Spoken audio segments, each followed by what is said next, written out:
Good afternoon, everybody. I've got some curly hair today, got some Glenfiddich today. We're doing some chess.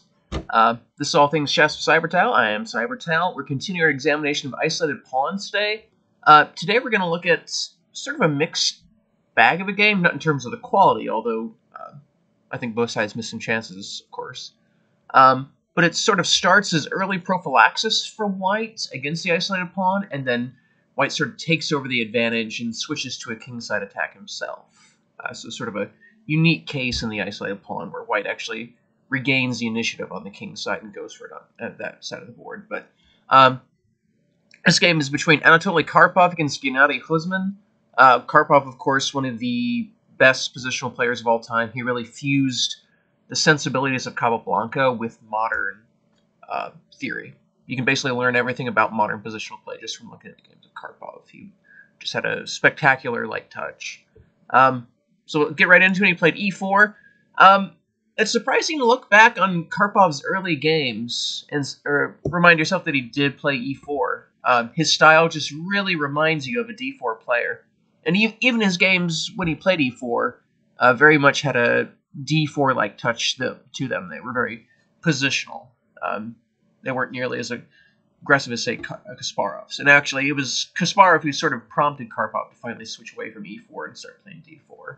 But this was in 1973, long before he ever played Kasparov or even gained the world title. He didn't gain the world title until 75, so he grew up playing e4. So e6, d4, d5, knight d2. French Tarrasch, c5. This is another one of many ways of getting the isolated pawn, even against e4. c5, not the I wouldn't say not the best. In my opinion, not the best. I think it's a bit too compliant.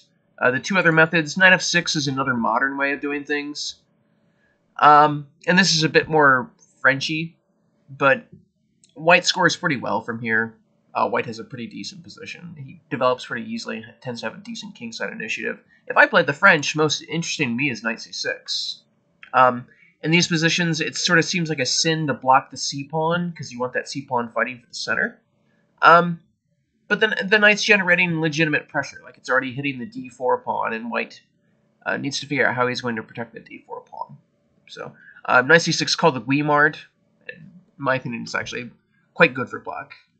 But c5 is one of the two main classical methods of fighting the fighting the Tarrasch. ed. So this is truly, in my opinion, in the past, just from what I can tell from fashion. Queen x d5 is the more popular modern choice by far. We're far less troubled about bringing our queen out so early like this, as long as we can avoid unnecessary pawn weaknesses. It seems like modern theory has sort of settled on the idea that this version of the isolated pawn isn't that great for black. And actually, simply because white goes first, that's another reason why you see fewer isolated pawns from the black side, because black already starts at the disadvantage of a move, and then he or she has to take on a positional weakness in effect to that, in addition to that. White has the isolated pawn because it's safer to do so because he starts with a move and he can generate initiative, whereas black with the isolated pawn, because he starts a move down, it's harder for black to generate that initiative to compensate for the isolated pawn. So conceptually, that's why you see the majority of the games with isolated pawns being from the white side, because white can basically afford to, since he starts with the advantage of the move. But ed, it's a more old-fashioned move. Queen x d5 is a more popular modern choice. But in this game, ed, knight gf3, knight c6, bishop e5. So this is the most popular modern move, and it's pretty much agreed to be the best. This is basically some far-sighted prophylaxis from white. White sees that we are going to go into an isolated pawn, so white's already planning on trading off one set of minor pieces, that knight on c6. But it prioritizes fast development. So white's already got 3 minor pieces out. He's ready to castle. Black's already only got 1 developed. He needs to play 3 moves to get castled. So by developing so quickly, white does create some concrete tactical threats. So bishop d6. This is similar to the battle for the tempo that we've seen in our Queen's Gambit videos. Black just sort of gives it up immediately. In my opinion, probably best is Queen e7 check. Just sort of try to discombobulate White's mechanism. Most popular move is Bishop e2, but after knight, Queen c7, castle, knight f6. This is a pretty normal position. This has settled down pretty well. And that queen check on e7 sort of got White to drop that bishop back to e2 and block the e-file, which gives Black a chance to catch up in developments. Whereas bishop d6 after dx c5, now we have an isolated pawn, but White's got a nice lead in developments. And that forces Black to do some things suboptimally. So here, Black is pretty much forced to play knight ge7. That's not optimal for that knight. That knight would really prefer to be on f6, but if you were to play knight f6 here, pretty much all forced.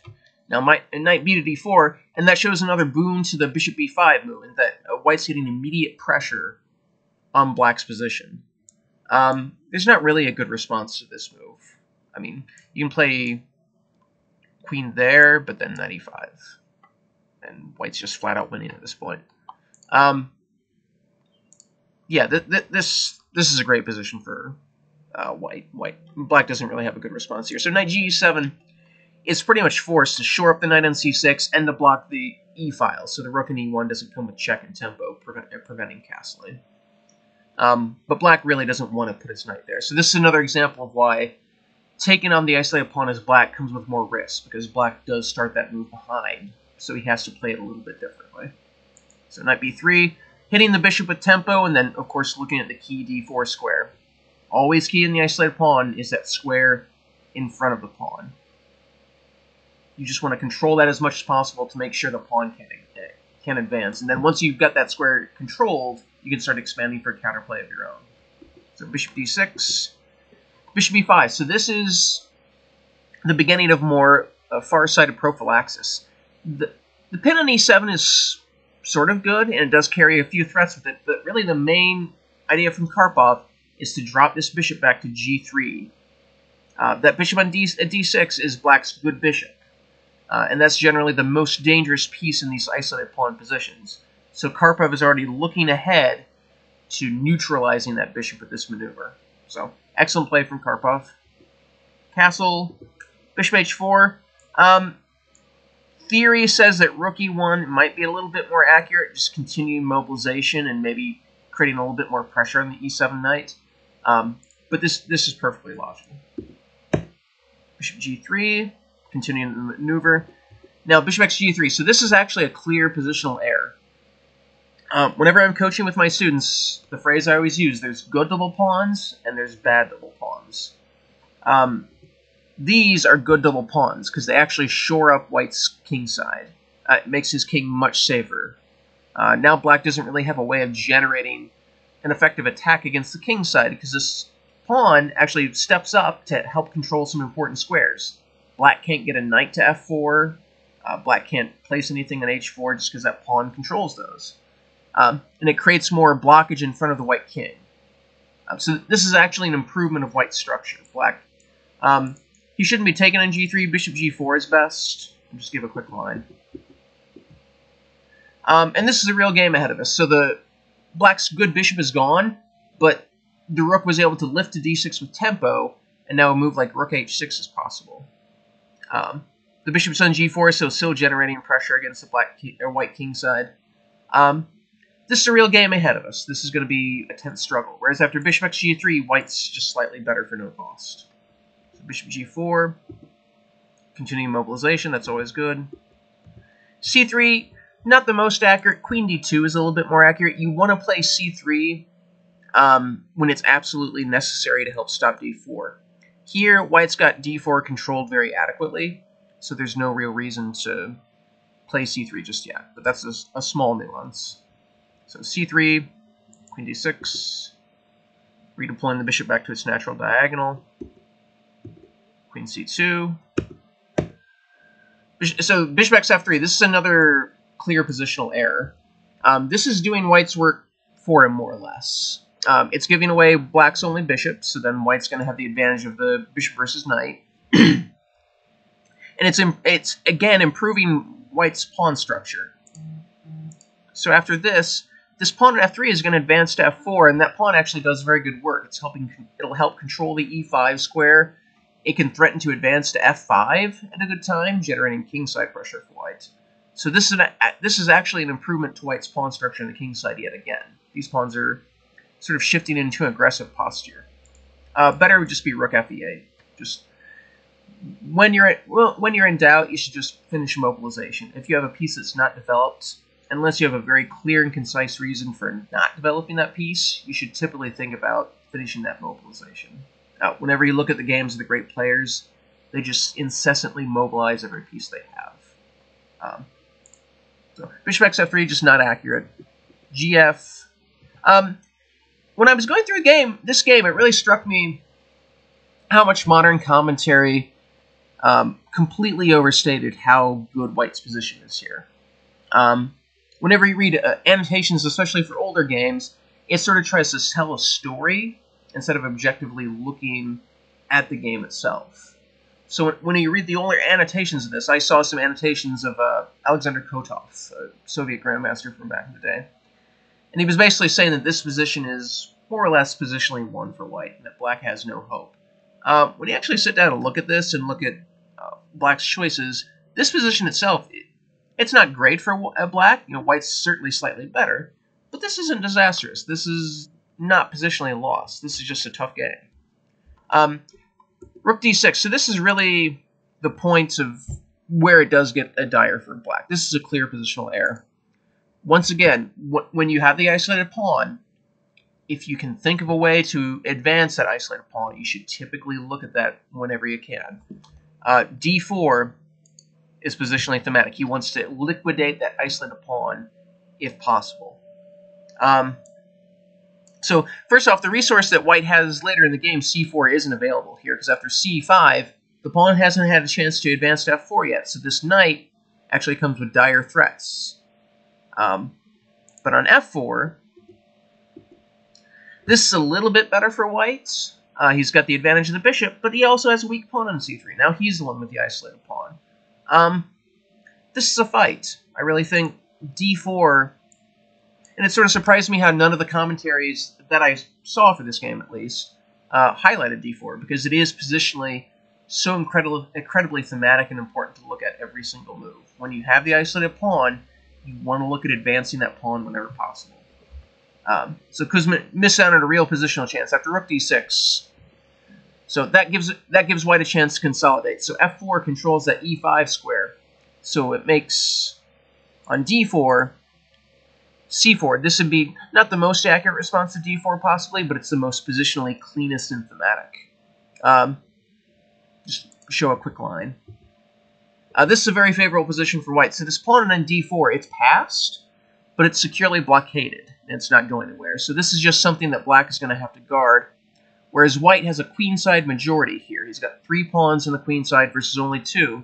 So white's natural plan is going to be to redeploy this knight somewhere and start pushing those queenside pawns up the board. As long as black's pawn on d4 stays blockaded physically, black doesn't really have any play. And white also has a backup plan whenever he wants to. He's got this open h-file. He could just tuck his king up to g2 and put a rook on the h-file and try to generate an attack on the king side. So d4 is still probably the best. Black played rook fd8 in the game, which I do think is another slight positional error. But even after this is a very nice position for white. But rook fd8, this is still continuing inaccuracy. a3, this is another interesting moment. I review all of my analysis. I do my analysis first, and I review it with Stockfish just to make sure I didn't make any oopsies. I liked a3, and all the commentators loved a3, but Stockfish hated it. Do I agree with the 2700 human, or do I agree with the 3200 engine? Nowadays, if you disagree with an engine, you'd better have a very, very good reason for doing so, because they are just better than any carbon-based chess playing force. Here, I think that this is one of the moments where I would take the human side. a3 is just a very nice consolidating move. So on d4... Then on c4, there's not even a knight b4, so white would get to keep this bishop on d3 and keep that pawn blockaded. And still has a very nice diagonal to the king side. Yeah, this would be a very nice position for white. So, and if black doesn't play d4, a3 in general is just a nice consolidating move. In this sort of position, white has a stable positional advantage. Black has not managed to generate the activity he needs for that isolated pawn. So that weakness isn't going anywhere. White should not be rushing. When you have a stable positional advantage, do not hurry. You want to slowly milk the position and consolidate as much as possible. So here, a3, in my opinion, is perfectly appropriate. h5, this was actually sort of reversed. This is condemned by all the human commentary, but loved by the engines. And this one, I agree with the engines. When you're facing a stable positional advantage, you want to increase the volatility. You don't want to let the person you're playing just sort of slowly milk the position. You want to create as much of a ruckus as possible. Don't defend passively. So here, Kuzmin is at least giving himself a chance. He's trying to generate play and open things up. And actually, Karpov does go wrong in a couple of places. So in King G2, this is a common defensive technique. Black's going to try to open the H-file, so white will be the first one to occupy it. Rook E2, this is another point where it's beloved by the commentators, but I don't think it's a great move. So the idea is that you keep control of the E-file, while this rook can slip over to the H-file. Here it's largely unnecessary. I would play knight D2. This is just very simple chess. This is improving white's worst piece. So here, the knight on B3 doesn't make a whole lot of sense anymore. So white's just going to redeploy it to, say, F3 to be in a better position. That's it. So, not a big thing, but I think knight D2 is slightly better. Knight F8. Rook H6, so this is a clear error. This is white's really the only one that can make use of the H-file. That one piece on H6 isn't going to make a difference, and here it's open to tempi loss. It'll benefit white. Really best here would be... and after all this, we've seen sort of a back and forth, and both sides have made some inaccuracies. In my opinion, this is just about equal. And that really does, again, fly in the face of all the human commentary, because since about...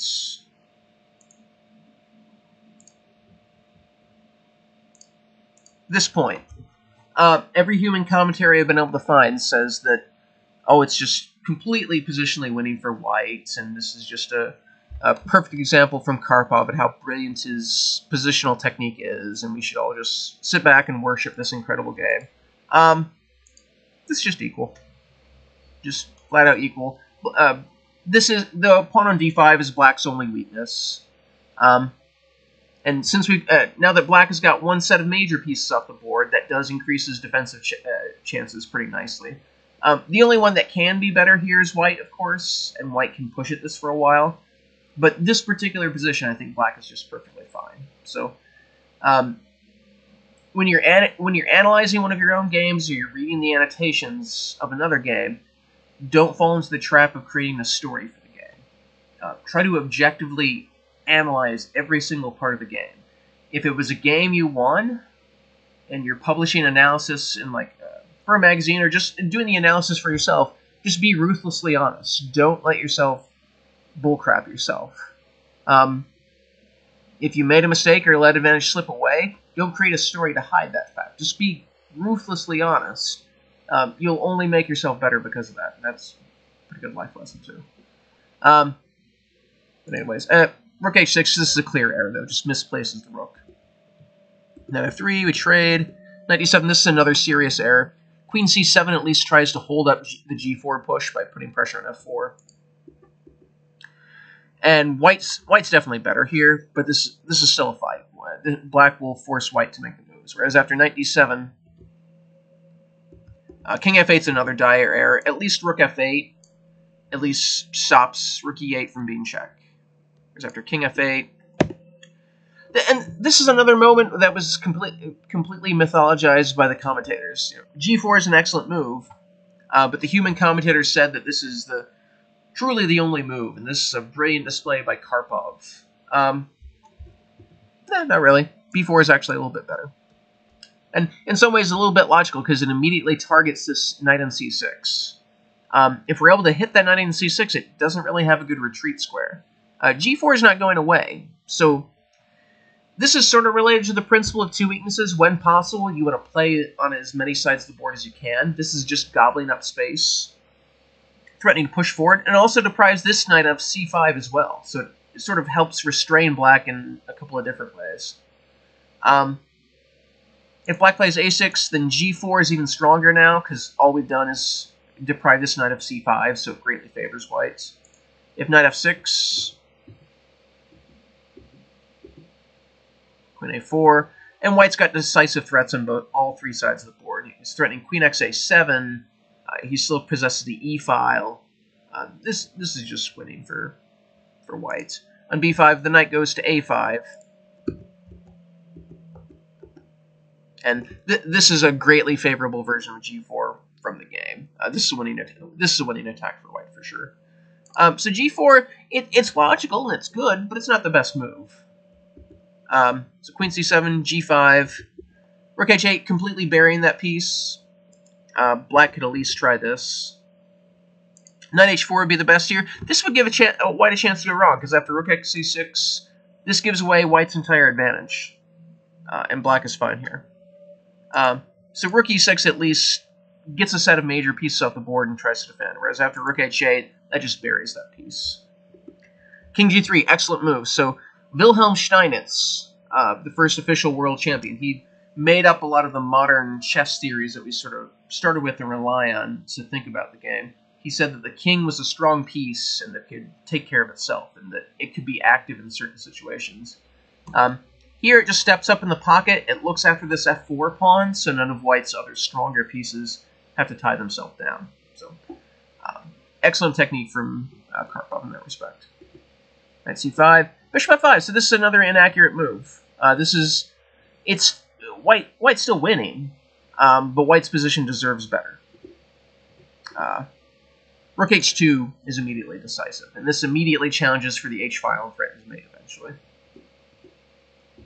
e6, then king g4, and this is shades of a short teaming game where it was a very funny king march, but this is just immediately decisive for white. White has a crushing kingside attack. He's going to break through with moves like king h8. We can play queen h7, or no, I can't do that because of the threat of queen h8's perfectly decisive.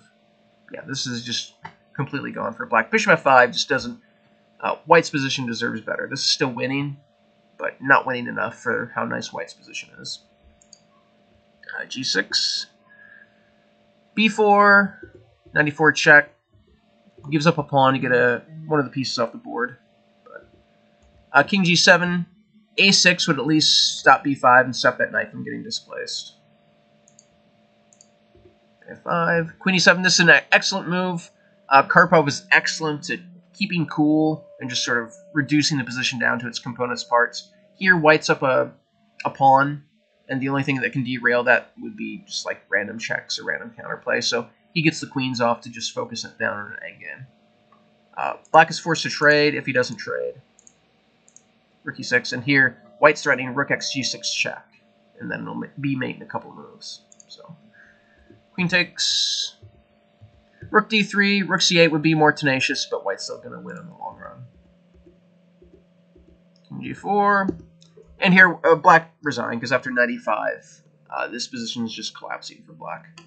So yeah, really the key to this position was, I always say that, maybe I should put it on a t-shirt. Really the key to this game was earlier, was here, this very early moment of prophylaxis.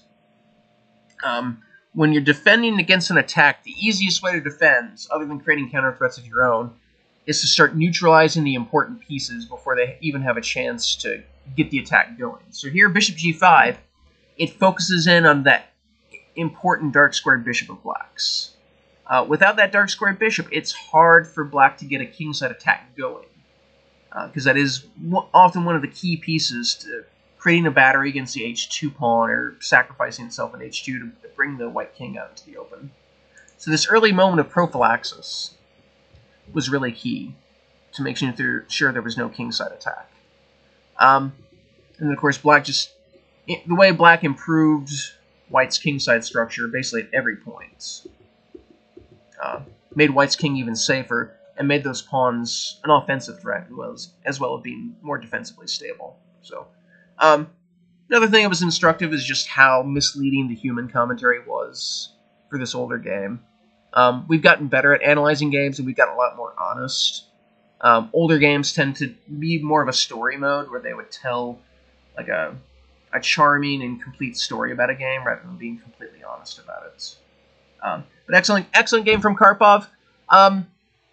We're going to look at a couple more games from the perspective of fighting against the isolated pawn, and then I think we're going to start doing a review of this subject and move on to hanging pawns. So we'll see some more content either later today or tomorrow. So until then, my name is John. I'll see you later.